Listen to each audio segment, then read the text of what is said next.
everyone? It's Pete Coles, MV Pete, and Rich Sutter. We're in the zone. We're rocking and rolling today, folks.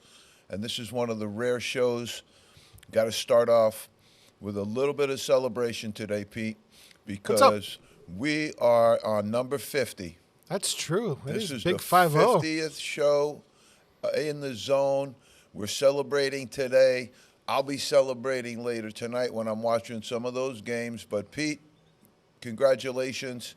You've been carrying me around like a suitcase for 50 for 50 games.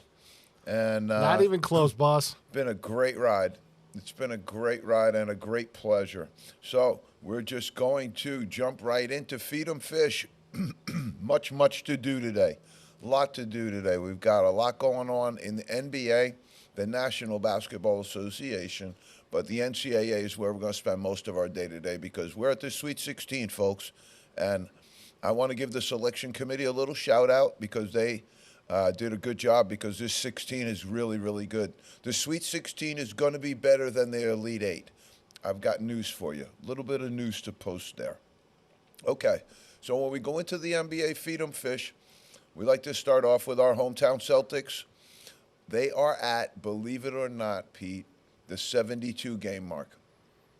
That signals that you have 10 games left in the season. Wow. That's really amazing. And so what I wanted to do, was to just talk about, just briefly throw in this little anecdote. You have 6 teams now that are under 110 points per game defensively, where we had 1 earlier on in the year. Now you have 6. Maybe the NBA got the message. Maybe some of these guys are just running out of gas. I don't know, but Can't keep up that offense forever.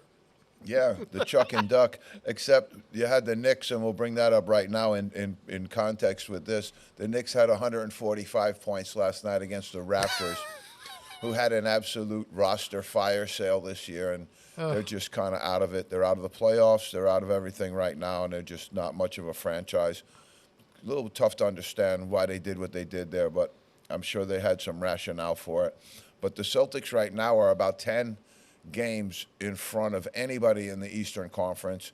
The Denver Nuggets have snuck into number 1 in the Western Conference, and the Celtics have a 6-game lead over the Denver Nuggets. So the Celtics are comfortably in the number 1 spot heading into the playoffs, and that's what we wanted to talk about right now, just as we started off with the fish right into the NBA. We're going to stuff it, and some people are going to be unhappy right here, but this is a playoff no-low contendere bracket that we have here set up. This is teams that are not going to the playoffs as of today, will not most likely be going to the playoffs unless something dramatically changes. And they are the Brooklyn Nets. They're 5.5 games out of contention. They trail the Atlanta Hawks. There's about 10 games left. To catch somebody 5.5 in 10 games is going to be really rough. The Raptors are almost eliminated completely. They're 10.5 games out, just not really doing well over there. Houston, I'm pulling for this team because they're 1 game behind Golden State right now for that last playoff spot in the West. I'm really pulling for this team because they're super hot right now. But I think I told you this before, Pete. I think Ime Udoka could be Coach of the Year. Utah is 9 games off the pace. I just don't see it happening out there in Utah. But I will say that the Jazz had a better year than I thought they would. Okay, let's rip right into this, though, because right now, and Pete and I have alluded to this on the show, when you don't know who you play, it puts a little bit more pressure on you to get ready, okay? And so this is what we're looking at right now for the Celtics, finishing with the number 1 seed. They will most likely, there's a couple of things that could change, and we're going to talk about those. It gets a little hairy if you get really, really into it, but it's right now they're looking at the winner of Miami and Atlanta. And so this is what we're talking about with some of these NBA teams that are going to finish 1, 2, and 3. Look at some of those matchups that you're going to see in that first round. That could be Boston, Miami right off the get-go. And that's, I believe, who knocked the Celtics out last year of the playoffs.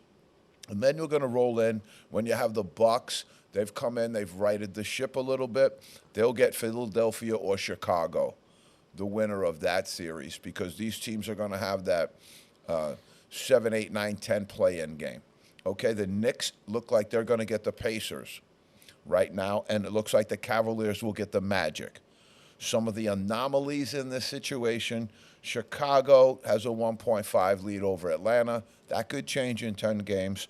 The Knicks are only 0.5 over the Cavaliers. That could change. So it might change some positioning. Some things could change here.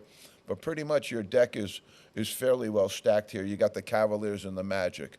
So when you slip over into the West here, you're looking at the Nuggets. Again, first place finish, but they're gonna have to wait. And who are they gonna get? They're gonna get either Sacramento or Golden State Warriors. Right now, the Golden State Warriors could get caught easily by the Houston Rockets. So it's only one game. That could happen in 10 games. No doubt about that. Timberwolves, they get the Suns or the Lakers. Think about that. You finish second in the Western Conference, and you're waiting on either the Lakers with LeBron James and Anthony Davis or the Suns with Kevin Durant. Yeah, there's a and consolation Bradley prize there. Beal. Yeah. I don't even know who you hope for there. Right. You know, who do you hope for there? I don't really know. Okay, so you got OKC and Dallas. That would be some series shaping up right now. Dallas is behind the Pelicans quite a little bit, but only by a game. And the Clippers, you know, and the Pelicans are going to shape up that other series over there, and that could be a very good series as well. Zion Williamson against Kawhi Leonard and Harden and that crew, that could be a very, very good series over there. So that's what it's looking like for you with your NBA fish. Pretty good run there. We want to get into the NCAA stuff and stay there deep, but we are going to go through the Power 15 of the NBA, but we'll do it right after we finish our NCAA fish. NCAA fish, I wish I had better news for you on that side of the coin, but there's just a lot of craziness going on in this whole thing. And right now we're starting off number one with the portal potty. Okay, starting off with the portal potty, and this one is like one of those ones that you attend at a concert that's been sitting out in the summer all summer long, and you can only got one place to go to the bathroom, and that thing stinks to the high heavens. You currently have 550 Division I players in the portal. Wow. You probably have a similar number of Division II players in the portal. Here's something nobody wants to talk about. You got a bunch of guys in Division III in the portal as well. It's unbelievable. Here's some notes for you folks, and here's for all you portal pirates out there that are going to go hit that fame button, going to get that NIL money, going to cash that big check. Let me just give you a couple of statistics that you can feed into it. 1 out of 12 go up. 1 out of 12 go up. 11 out of 12 go lateral or down. Okay, in 2023, these are some statistics for you. This is really cool to look at too. 817 out of 1815. So 817 out of 1,815 Division I found no home. Freshmen, the Frosh class, freshmen, 34 out of 347 out of 717, no home.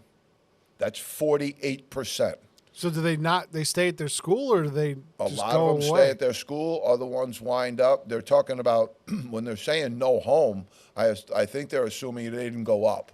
They didn't go anywhere. They didn't go up. They may have returned. They may have gone someplace else that might have been down. But I'm assuming here. I mean, these numbers are staggering. Really. Yeah, right. So you got juniors, 256 out of 523, 49%. No home for you. Graduate students, this number's a little better, and a lot of this you're seeing in the Ivy League students that come out, because a lot of the Ivy League students didn't get that fifth year that everybody else got. They had to actually leave their schools. They had the year, but they didn't have it at their existing schools. So you're going to see these players coming out of the Ivy Leagues, a lot of them there. 23 out of 123, that's the lowest percentage number. You know, that didn't find somewhere. Those guys you might want to have on a Division I school where you get some seasoning. They have a little maturity in them, and they got the year eligibility. 100%. 100%. Right? Yeah. They're Ivy League graduates. They've obviously done some great schoolwork. They've been in there, and they've got 4 years under their belt. A very good league. Very good league. Yale proved that to everybody in this tournament. So absolutely. Okay, we got the carousel spinning right now. Travis Kelce, you remember his name from UMass, okay? He took the Louisville job. He was at Charleston. That opens the Charleston job, which is a very, very good. That's in the top tier of mid-major jobs, Charleston. So that's the way the carousel is starting to spin right now. I'll give you a little story about Kelsey. All right, people want to know what happened at UMass. Why did he turn around? All right, there's two reasons why. I'm only going to give you one. All right, one of the reasons was he came in and he picked up the phone as the first thing and said, I'm going to be the new UMass coach. I'm going to call a couple of people around here. The first person he called was an AAU coach from the area. The AAU coach said, Derek Kellogg's one of my best friends. I'm never going to send another one of my players to UMass. Thanks a lot. Hung up the phone. Picked up the phone again. Called the next guy in state. Two of the guys around the state that you're absolutely going to hopefully have in your corner if you're UMass's program and you're going to want to build it. Second guy, pick up the phone. How you doing? I'm the new UMass coach. Just wanted to introduce myself. Hey, Derek Kellogg was one of my best friends. You're never going to get a player from our organization again. Okay, thanks a lot. Kelsey picked up and went back home right after having those two conversations. I can assure you that was part of his consideration. But he went to Charleston, wound up at Louisville now after Louisville having to go through a number of different candidates after they got dumped by Dusty May, who went to Michigan. Kyle Smith did a great job at Washington State, entered the NCAA tournament. He winds up being the replacement for Jared Haas at Stanford. Great job. He called it a dream job. I can believe it. Dusty May went to Michigan. That opened up Florida Atlantic. That job was recently filled by the Baylor assistant, Jacus, Jakus. Happy to be at Florida Atlantic. Welcome to Boca. All right, Danny Sprinkle got the Washington job. Mike Hopkins was let go. Washington job, and he came out of Utah State doing a great job. My guy, Rob Lanier, who I didn't really like the way SMU handled their business there with my friend Rob Lanier, he wound up getting the Rice job, bouncing up nicely and getting the Rice job. They're talking about Andy Enfield possibly coming in for the SMU job from USC. So that's an interesting turn. All right, there are 51 current Division I jobs that have changed hands so far this year. 51. There are some that are still open that will have to change hands. That number will increase, but there's 51 jobs that have changed hands. Okay, on our bracket, I have 10 of the 16, Sweet 16 that are there. Now, Pete, I don't know if you handed me your bracket on one of these occasions. I might have. When I came in and you said I have a bracket printed out for you. Yes, I did. Yep. You did. You handed me yours. Okay. I'm 10 of 16. Pete is 13 of 16. So Pete's going to be taking over the show from here on out.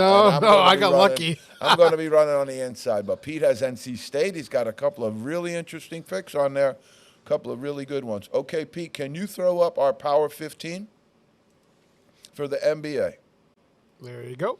Boom. We're flying today, Pete. We're flying around the studio like nobody's business. All right. The one and the only, the Boston Celtics, 57-15. That's 72 games. You have 10 games left to play. They will be the number one team overall, have home court advantage all the way through because you got 10 games left and they have an 11-game lead. Denver Nuggets have snuck into first place in the Western Conference. They're hot. They're playing good basketball. And if you tell me right now that you're going to get the Celtics and the Nuggets matched up for the NBA final, I'd be excited about that one because both of those teams are very, very loaded and very, very deep. Minnesota Timberwolves are sitting there saying, hey, in the zone, hold on. We've had a great year. We're sustained some injuries, but we've had a great year, but we're right there. 50-22. 50-22. Why not? Why not? They're playing good basketball. And Anthony Edwards is really one of the best rising pros that you have in the game right now. You know, really, really doing a lot of really good stuff. What you have, though, is you might run into the Suns or the Lakers. Well, you're definitely going to run into one of the two of them. So I love the Timberwolves, but this future for some of those teams in the West, it's going to be bumpy. OKC Thunder, 50-22, excellent. Excellent season out of this team. I've been pumping Shai Gilgeous-Alexander all year. He certainly has had an amazing year and has established himself as one of the great young pros in the game right now. Milwaukee Bucks, let's go Giannis. They got a playoff run in them. They're going to be probably, they're in that number 2 slot in the Eastern Conference. They're down there a little bit, 46-26. But overall in the Eastern Conference, they're sitting in that number 2 spot right now. And again, it gets them that play-in game. It gets them in that play-in game, where you got to go Philadelphia or Chicago. The big question is Embiid going to be back for the playoffs? And I don't really know that he makes it back. He hasn't played in a while. Been bumpy season for him. So we'll see. We go right there to the Clippers. It's hard to be Harden, but it hasn't been this year. They've been playing good basketball. The ball's moving around, and they've got a really good lineup there, folks. They got a really good lineup. They Remember could that be big very question tough. back in the beginning of the season if he was going to fit in? Yeah, that was the huge question. That was the huge question. And obviously, he has. He has. And a credit to him. A credit to him. Yep. New York Knicks playing really good basketball right now. And I think, matched up with the Pacers, I think that's a pretty good matchup for the Knicks. I think that's a pretty good matchup for them, although the Pacers have been playing good. I don't think Tyrese Halliburton's been the same since the injury. So we slide to the Pelicans.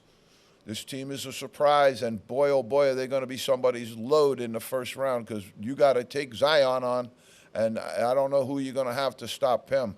That matchup could be really, really good. The Clippers and the Pelicans could be an unbelievably good matchup, and that's a tough one for the Clippers because one of those guys is going to have to guard Zion Williamson and try and stop him. All right, Cleveland Cavaliers. Great season. They're dropping a little bit here. You would have noticed in our 15 they were a little bit higher. They've dropped a little bit here. 44-29. Still an unbelievable season for them. Playing great basketball. And again, you're going to see them. The Magic and the Cavs. I don't know. With that one, that's a toss-up. Donovan Mitchell might be the dominant player in there, but the Magic have a lot of depth. They have a lot of good players, too. So it's going to be an interesting series if that's the way that one goes down. Okay? All year long, I kind of been rooting for these guys. Dallas Mavericks, Luka, they're moving up the chart a little bit now. We've had them always in the 14, 13, 12 spot. Now they're up in that 10 spot. They're playing good basketball. They got a lot of talent on that team, and if they keep finding that chemistry, as we've talked about, Pete and I have talked about all throughout the time of our 50 shows. Yep. The big 5-0 today, but really, really talked about that a lot, the chemistry, the team cohesion. Those things matter, and they especially matter in the NBA when you're playing so many games in so many days. All right. Sacramento Kings, they're having a good season, doing really, really well. They could be a problem for somebody in the playoffs. They could be a problem. They got some really good young talent on that team, and they got some guys in there that can pose some matchup problems in a series so that you just keep going there, much like the Miami Heat did last year with Jimmy Butler. They just kept running him, and then the other pieces just fell around that very, very nicely.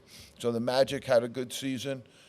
Really, really good season for them. Phoenix Suns, the Lakers, and the Pacers are going to close out our last 13, 14, and 15. Like I said, you're going to get the Suns or the Lakers in that play-in game. If you're over here, in that number 2 spot, and it's incredible. The Timberwolves have had a great year. They're going to wind up with one of those teams, and that's going to be a terrific, terrific playoff matchup.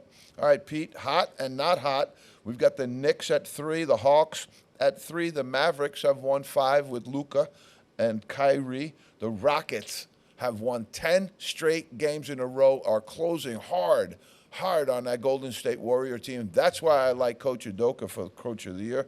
The Lakers have won 5 in a row. All right, we slide into the who's not hot, and we've got a few. Raptors, 12 in a row, not doing well. The Pistons have lost 8 in a row, had a lot of losing streaks this season. The Blazers have lost 8 in a row. And the Sixers, although they're holding on for playoff range, they're 9 of 13, lost 9 of 13. So that's going to be rough. That's going to be rough. All right, Pete, can you slide up now? Instead of doing our Super 25 that we normally did, I only put together the teams that are still currently playing, and we tried to rank them as best we could for you. This is your Sweet 16. This is your college basketball season at its finest right here because I think this is a really, really, really good set of teams. And there are so many different ways that this thing could go that is really, really exciting. And we're going to walk you through all of the entire Sweet 16 in the back half of the show, today. That's right, folks. Today, we're going to take you right through what's going to happen tonight. We're going to take you through what's going to happen on Friday, and we're going to let you in on what we think we know, and give you a little bit of insight. And I'm going to let Pete go through some of our games with us as well, and see who he likes, to see if he's still staying with some of his teams, because Pete is one of the few people that probably has NC State all the way to this point. And Pete picked the Wolfpack all the way to this point. Rode McNeese a little too hard there, Pete. But Yeah, I had a otherwise you would sweet have spot been- for that upset. Yeah, you would have had a really unbelievable run at it. All right, so we got the UConn. Our 1, 2, and 3 has not changed probably since January. Yeah. All right, maybe a little bit since February. These teams have really distinguished themselves, are playing very good basketball. If I had to pick 2 out of the 3, I would say UConn and Purdue really both playing great basketball right now. But what a credit to Danny Hurley, 33-3, another fabulous year coming off of an NCAA title run. You know, to do that back-to-back, keep everybody focused, everybody alert, tremendous amount of loss, and fill it in with the right guys in the right way. I really like what they're doing at UConn. They're talking about Danny Hurley going some other places, but I think Danny Hurley kind of likes where he's at right now. Purdue, we had in the number 2 spot, just had a great year. The big fella, Zach Edey, wait till we talk about his numbers a little bit later. They've just had an amazing year at 31-4. Coach Painter and staff, kudos.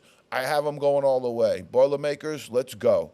Let's go, Boilermakers. Houston, 32-4. The Secretary of Defense, Kelvin Sampson, he is the absolute best defensive coach in the country right now. That's not easy to do, to get buy-in like that from your team in that area, and the way they're working and the way they're getting after it. I love this team. The only question is, and we've said it all along, they're a little bit soft on the offensive side of the ball. They don't shoot it as good as some of these other teams, but they're certainly tough, and they've been through it. They don't punk. You know, they're not going to get soft on you. If you have your bracket in Houston, and they're gonna go all the way down, they're going to fight all the way going down. I promise you that. North Carolina, I have in the 4 spot. Some of the stuff we can talk about in a little bit is also, where did the other mathematical geniuses that we look to, Ken Palm, Torvik, some of those other places, where did they have them? You know, and they had North Carolina 9th. You know, we had them in the 4 spot. Iowa State, number 5. This team is really good. Their matchup with Illinois is one of the best matchups in the Sweet 16. They had an unbelievable year. TJ Otzenberger, their coach, is one of the young coaches that everybody's talking about right now. 29-7. Did have a little bit of a good home-away split there, but who didn't? Marquette is 27-9. We have them in the 6th spot. This is all new, really. Like, I'm not looking at Ken Palm and Torvik anymore. I saw all of these teams just play. Yeah. I know who's hot. I know who's cooking with gasoline. Marquette's hot, people. Tyler Kolek's back. He's healthy. And they got Algodaro inside, which makes that matchup with North Carolina State very, very good matchup, because Iguodala is a big, big freshman. And the big man inside for NC State is 275, 6'9", 275, and left-handed going over with his meat hook. It's a really tough matchup, but I think if they can do anything with him, it might be with somebody like Iguodala, who's bigger and a little bit taller and can make those shots a little difficult. But that's going to be a great matchup. Tyler Kolek is back. They just got some really good players on Marquette's team, too. And Shaka's doing a good job. Arizona, 27-8. I've just not sold on this team. They're really talented, really, really good. Tommy Lloyd does a great job with them, but I'm just not 100% sold on this team, which means they probably will win the national championship. Okay, 8th, we have Tennessee right after Arizona, 26-8. What a season for Coach Barnes. They just keep going. They just keep reloading Tennessee. They do such a great job, and he knows exactly what he wants when he hits that recruiting trail. He knows exactly what he wants when he hits that recruiting trail. You'll see a certain type of Tennessee player that Barnes likes, and he goes and gets. You'll see the same thing with Houston as well, because Houston really goes after an athletic, strong, tough player, that can fit into their style, where they're not trying to convince people to get into their style. Danny Hurley's not trying to convince people to get into his style. He's recruiting them. He's recruiting them before they get in. He's making sure they fit his style before he takes them. He doesn't want people that don't fit his style, and they've actually at UConn done a great job of that. All right, so Illinois, right there all along. Terrence Shannon, we're going to talk about who are the great players that are left in this tournament. Terrence Shannon, one of the great players left in this tournament. They did a great job. And that locker room scene where they came in with the water guns and the goggles and all that stuff, Pete said loose is good. I think Illinois is pretty loose if they're going to do stuff like that. That's cool. All right, Creighton, this team right here is a team that in this 16, watch out for. Because if they shoot the ball well and they have the capability to do it, they're going to be really hard to beat. They have Trey Alexander, they have Kalkbrenner, they have Shireman. They just have a lot of pieces, and they can all shoot the ball. And then they have Trey Alexander, I think maybe the best point guard with Kolek in the entire tournament. We'll have to look through it maybe a little tighter than that, but those are two really good point guards that are in this tournament as well. All right. We got the Dukies. They're still alive. Coach Shire bouncing around with this team and getting them to go when they have to go. They're 26-8. Their 2 losses to North Carolina haven't knocked them out. They have an enormous task in front of them with Houston. Houston is tough. Houston's physical. That might present a problem, but Duke also has a lot of talent, and they can wear you out. They can wear you out with their size up front. They have some size up front that can wear down on you. Gonzaga, every single year I pick this team. And my wife hates it because I walk around the house and I go, Gonzaga. I just go, Gonzaga, like they're going to win, right? And so this year I don't pick them, which means I can't go, Gonzaga, which is the worst part of it. I should have just picked them for that. I didn't realize how much that meant to me. But now I go and we don't pick them, and they're going to probably win it all. So 27-7, Mark Few. There are few better than Coach Mark Few in the game today. Alabama, this is a surprise team, 16. I didn't like them all year long. They were rated too high, but they stuck around. They're winning, and then that matchup with North Carolina is a big one. Matchup with North Carolina is huge. All right, NC State, Cinderella, right in the big fella. We love it all the way. Doing a great job. Coach Keats getting a team hot. This is what we love about it, folks. This is what we love about it. Now, this Cinderella isn't really a Cinderella because the big fella had been in the ACC all year, and that's the biggest basketball conference possibly in the entire country. Yeah. So it's not exactly a Cinderella, but as we said to you last year, Pete, when we first started doing this show, Cinderella's going to the dungeon. Cinderella's not going to be in this tournament much longer. I can tell you that right now. We're going to have a huge split. We're going to have it taken in a completely different direction, and you're going to watch a whole lot more of this. NC State going to be your Cinderella rather than McNeese. Okay, so you've got San Diego State. This team right now, this is cool, Pete, because guess who UConn beat for the national championship last year? San Diego State, the Aztecs, out of nowhere. And now they're back, and everybody sleeps on this team.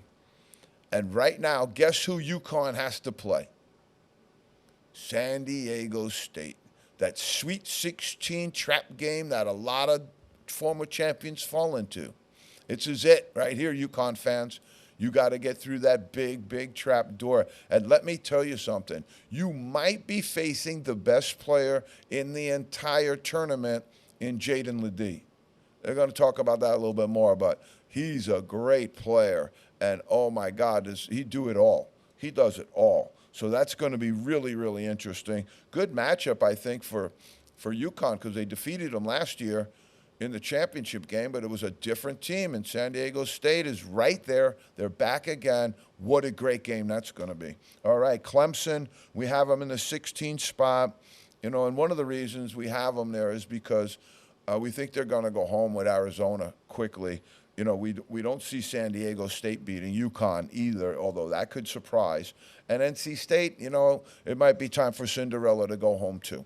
Might be time for Cinderella to go home too. But Pete, we've done considerable amount of research into this Sweet 16, and we're right now standing by all of our predictions. Pete has a Final Four that is intact right now, and I do as well. I have Iowa State, I have Houston, North Carolina, and Purdue. 2 Big 12s, ACC, and a Big 10. That's my group. They're still alive.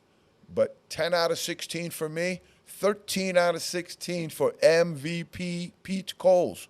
Unbelievable, Pete. Unbelievable. So why don't we take a look at the first game of the night, Clemson, Arizona. Look at this pathway for these two teams. Yeah, let's roll it. So, and then you're going to see, this is why I say that the Elite Eight is not going to be as good as the Sweet 16, because it's going to be hard. I'm not saying that to slight the Elite Eight in any way. What I'm saying is this set of games right here with the depth and the girth of this Sweet 16 and who they've got here represented, man, that's Ken Palm is rolling around. He's crowing right now because 14 of these 16 are his top 14 teams. 14 of the 16 are his top 14. So his mathematicals, they do have some bearing. We have always said that. We just don't think that it is a good practice to only do it that way. All right? So Pete and I are swigging the ginger ales today. We're ready to take you right through the Sweet 16. Okay, so Pete wants to start. Let's go Clemson, right? Clemson, Arizona is the first game tonight at 7:05 p.m. Who do you like there, Pete? I can't. I mean, Clemson's had some quality wins. I mean, they're beating some good teams. They beat New Mexico. They beat Baylor. Those are two tough teams. It really is. You know what I mean? It really is. Arizona Yep. didn't have a peach time either, but they beat a Dayton team that was starting to wane coming out of the A-10 tournament. And Long Beach State, you know, I think they had an easier time in this pod. I think you have. It's going to be really interesting because this portal stuff, now you're seeing some things play out here that are going to be pretty interesting. I'll give it to you what I'm talking about there. Clemson basically has a bit of a three-headed attack. They have Joe Girard III, who transferred in from Syracuse, who scored so many points in upstate New York. A great, great player his entire career. He's a shooter. He's 95% free throw shooter. So don't foul him. Right. Don't foul him at the end of the game. They have Chase Hunter. They have P.J. Hall, who people are talking about as being a pro. He's at 18.5, 6.4. Girard is 15.3, and he's a 95% free throw shooter. Chase Hunter, their other third guy, is about 13 points a game. But here's something that I'll give the Arizona staff. We like to do this when we do scouting reports on teams as well. They have that three group, that triage that I just mentioned there, that triad that I just mentioned there, are responsible for 535 out of the total 793 three-point shots on the team. Wow. So if anybody's going to be three-balling, you might want to check out those guys. Here's what I say about the transfer portal having a little bit of an interesting touch right now. Caleb Love, who is Arizona's leading scorer right now at 18 points, won a game, and he might go to the NBA because this guy can shoot the ball from lots of different places, and he's a lot like the freshman at Kentucky, Dillingham, because he's also a guy who's like a microwave. You know, he heats up quick, and if he gets going really quick, it's going to be a long game for Clemson. But Clemson knows him because they played against him at North Carolina all those years. You don't get a lot of transfers out of North Carolina that wind up going someplace else. But right now he's going back into his ACC territory. He knows them. They know him. That'll make that an interesting matchup. Watch Umar Ballo from Arizona. I like him as a pro. Right now, he doesn't score a lot of points, but he blocks, he rebounds, he's a presence inside, and he's going to be a really, really tough matchup for Clemson with some of their guys. But also, it'll be a little bit of a tough matchup as well because he might have to cover outside a little bit. But the player I think that makes a difference in this game is Kashad Johnson for Arizona. He's going to be on our draft board later, Pete. He's pretty good. I like that young man. All right, let's roll. Let's take a look at the up in the East. That's the next game at 7:39 p.m. UConn versus SD State. Now, the Yaleys had a good squeaking win against Auburn. Convincingly beat Yale, but those are two, not necessarily cream puffs, but they're not. That's not stiff competition. UConn came out and blew out Stetson. They came out and blew out Northwestern, which had a good win against Florida Atlantic, and they're cruising right now. But you're right. This is the trap game. And Northwestern had they beat Purdue once and been in a dogfight with Purdue at the end of that game. So they are capable. So that UConn did handle them, and I was a little bit surprised at that MOV for UConn, the margin of victory. But right there, UConn, you have one of the two teams that are left in the Sweet 16 that have 5 people in double digits, averaging double digits. That's what makes them hard. And as Danny Hurley's taken over John Calipari as the new NBA pipeline. Because right now, there's a number of guys on this team right now, they're absolutely NBA caliber players.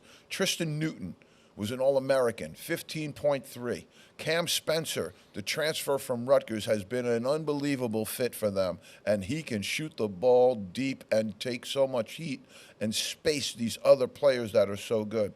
The guy that's carried them all along is Alex Caravan, done a fabulous job all year, had a little bit of a knick-knack, paddywhack injury, but he's back, ready to roll, and they're healthy right now. Then you throw in Donovan Clingan, who everybody has on their draft board as probably a top 15 or top 20 pick. Just been playing great this tournament. He has been playing great. And Stephen Castle might be the best player out of all of them.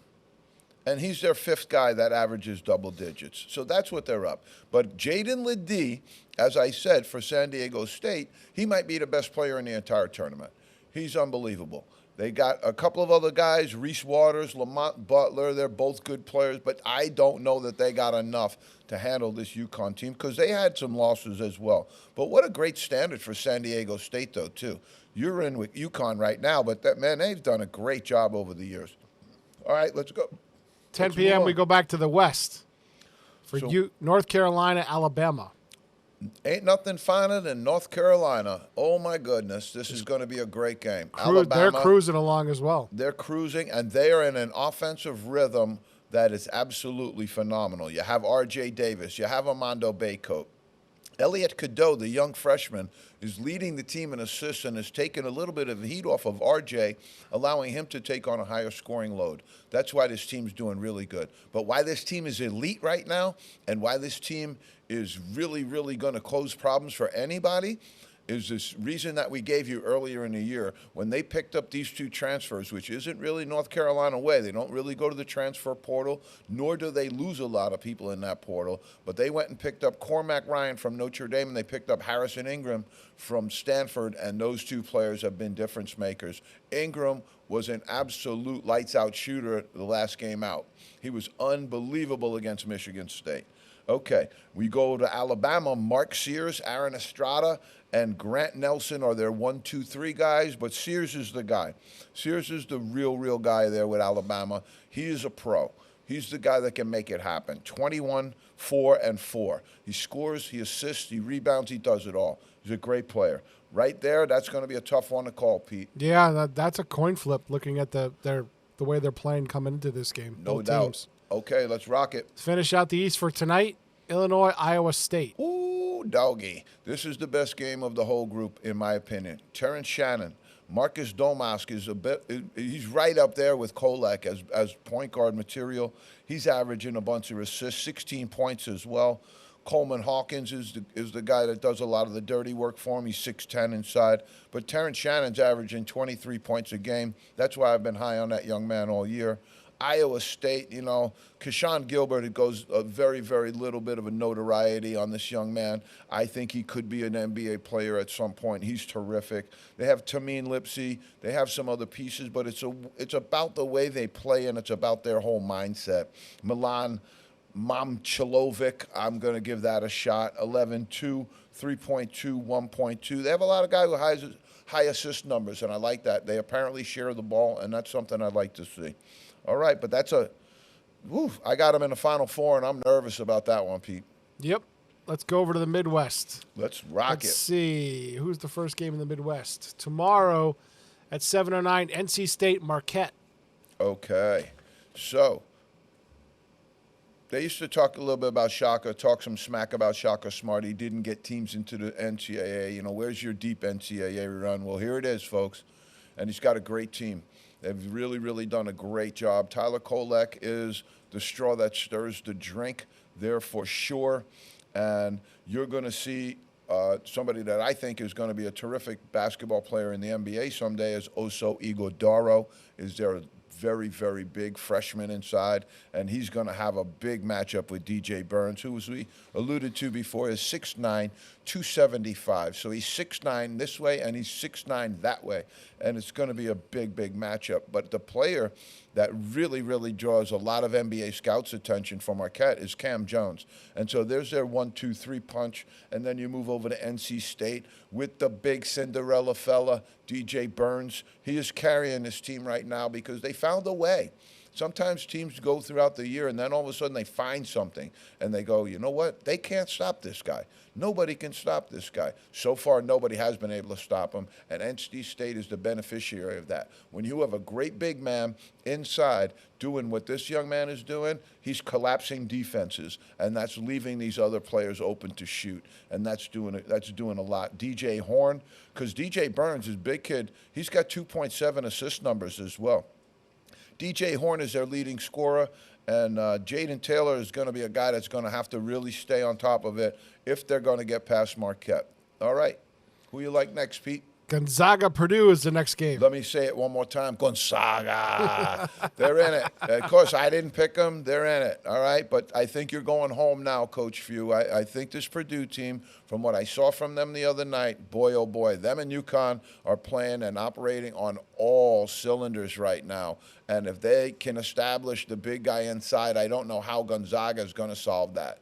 That's what I don't know. If you can anyway solve Zach Edey, and I don't know that they can, or anybody can. Nobody has. But if you can, you got a chance to beat these guys. But they shot the lights out the other night. It didn't matter if they had Zach Edey or not. That Purdue team, if you took Zach Edey out, they would have beat that team anyway, whether they had Edey or not, the way they shot the basketball. They had managers coming off the bench throwing up 3 balls at the end of that game. It was unbelievable. Go ahead.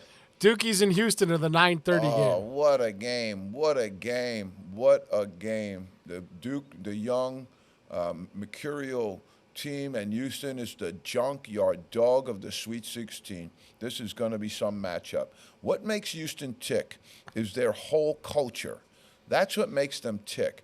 Defensive culture. You have to build defensive culture in the game today. You have to do it, and they do it no better than anybody else in the game right now. Jamal Sheed, if you got to go to a foxhole, you pick Jamal Sheed as the guy you're going with. All right, KJ Cryer, another really good scorer. You got Emmanuel Sharp. They've got a lot of weapons there. They've got a lot of guys that can hurt you, but they don't shoot the ball great. They don't have a lot of players that are over 40% shooting three-point range. And you look at some of the other teams, and some of them absolutely do. Now you're up against Duke, Filipowski, Roach, Jared McClain, Mitchell and Proctor are going to be really, really big in this. But, you're looking at Filipowski as an NBA lottery pick, most likely. He's a great big man inside. He's going to lead, but they're going to be in a dogfight with this Houston team.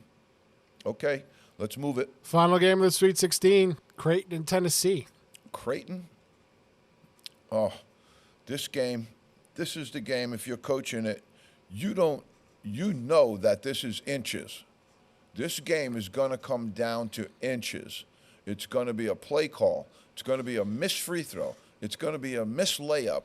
It's going to be a bad shot selection. It's going to come down to inches this game, and it's going to be a dogfight. This might be, I could look through it again, and we might just roll through that just one more time because we got a little extra time here. But this might be the best coaching matchup of the entire tournament. You have Rick Barnes, who really lays on the defensive end like Houston does, like Coach Sampson does at Houston, at Baylor, Coach Drew, and not that Creighton doesn't play good defense, but Coach McDermott, in my mind, is probably the best offensive mind in Division I right now and in the entire game. His offensive sets, the way his team runs with pace, and the way that they have the right pieces in that whole system in order to just blow you up at any time. And they absolutely put some smoke on a couple of these teams on the way through, so you got to take notice of that. You got to take notice of that. So if we went back through it again, you'd say San Diego State and UConn. You got Danny Hurley, and he's up against a veteran coach who's done a lot of really good things, but you're really, really difficult to pick against Danny Hurley. Now you got the younger Otzenberger going up at Illinois, with the Underwood, been there a long time and has been around the block and been in a lot of Big Ten games, a lot of really, really big games. I think that's a great, interesting coaching matchup and dynamic there. You've got a kind of a more seasoned, experienced coach who really, really looks loose, with the water guns and all the fun stuff. It would really be terrible if you bought those water guns and you didn't get to use them.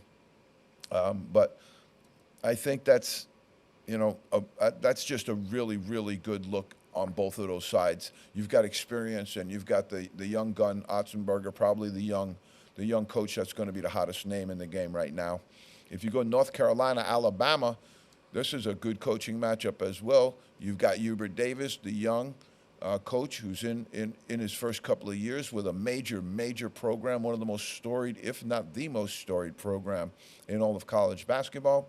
And he's matched up against Nate Oates, who's worked his way up the line, to get to Alabama. Started out at Buffalo. He was Bobby Hurley's assistant. Bobby Hurley's assistant at Buffalo. Wound up getting the job there, did great things there, and wound up moving and going up the ladder. So it's an interesting dynamic there as well. That's a coaching matchup there where you've got a little more experience in Alabama's seat there. But Hubert Davis has done some really good stuff, really good things there. He's got Pat Sullivan with him on the bench, and I think that's been something really, really dynamic because the two of them get along good, and everybody seems to really look to Sullivan and respect him. Clemson, Arizona, Tommy Lloyd, longtime assistant at Gonzaga. And Clemson, Brad Brownell, this guy gets more criticism than anybody, I think, in the entire world of college basketball. And I don't, get it 100% either, because I get it. They do a little bit of soft scheduling. They got some cannolis. Then they come out, go 500 in the ACC. They're 22 wins, and they want to get into the NCAA tournament. Right now, they're representing, and they're going to the Sweet 16. But Brownell, he gets a lot of heat, But, where is Clemson's basketball history? I know what they've done with their football program, and hats off to them, but where is Clemson's basketball history? In this whole spectrum of anything, you have Brad Brownell giving you the highest level of some of the basketball you've ever seen. Yeah. I don't understand why the heat's on this guy all the time. I think he's a good coach. I don't think that's the greatest job in the ACC. So if you've got a good coach, but you don't have a good job, be happy. Be happy. But this guy gets attacked like nobody's business, and he's done a great job with this Clemson team. His offensive stuff is really, really good too.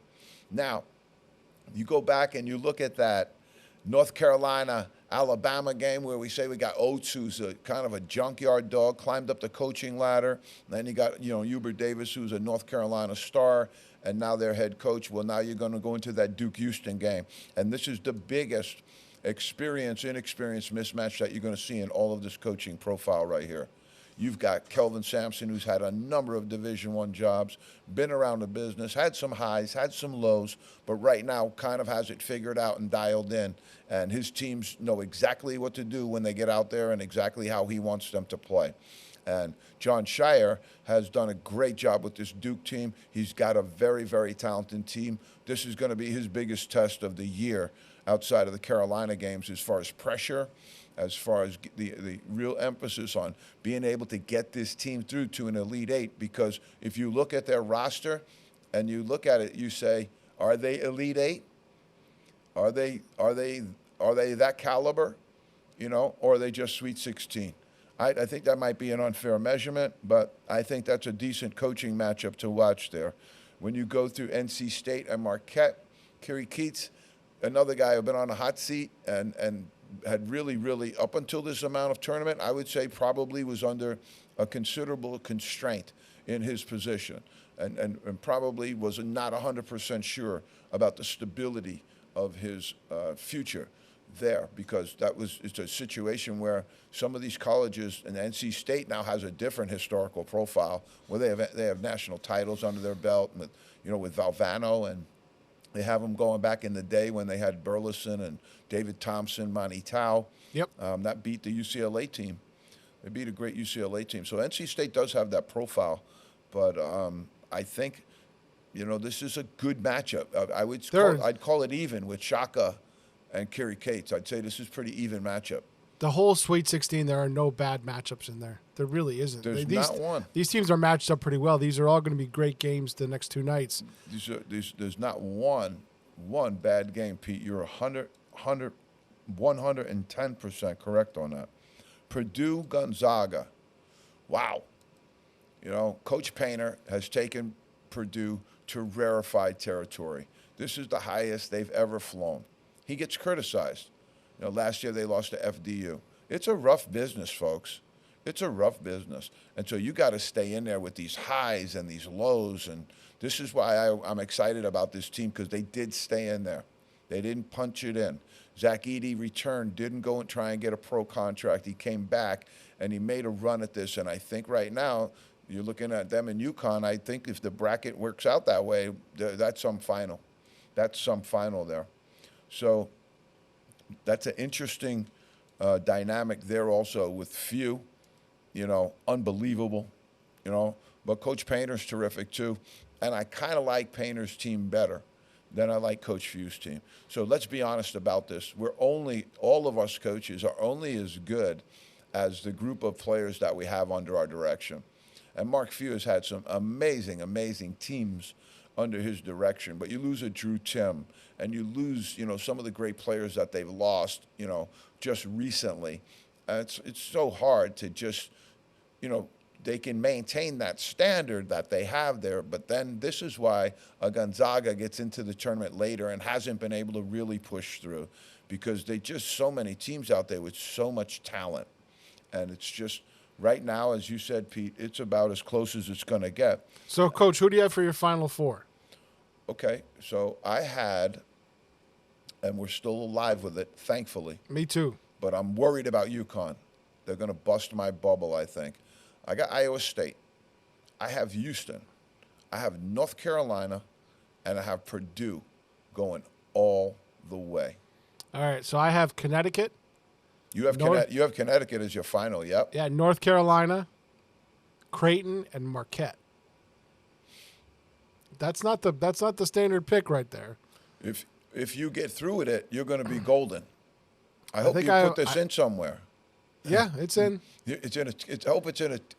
I'm not allowed to actually go into one of those tournaments, So I'm in for the bragging rights, but I think in ESPN, when you enter in an ESPN, it enters in the national tournament anyways. I looked at yours just late last night and into this morning, and I just got a great laugh out of it and said, Pete's doing this better than I am. He's got this. Might have a shot on it. I took McNeese a little too far. Yeah, everybody gets, everybody goes a little too far, everywhere. And that last game, Creighton and Tennessee, again, we talked about that coaching matchup. Holy smokes, that's the best coaching matchup of all of it right there, I'd say. Okay. They have, talent at the positions where it matters. talent at the positions where it matters. Okay, got a few minutes left here, and we're gonna close out with a couple of different things.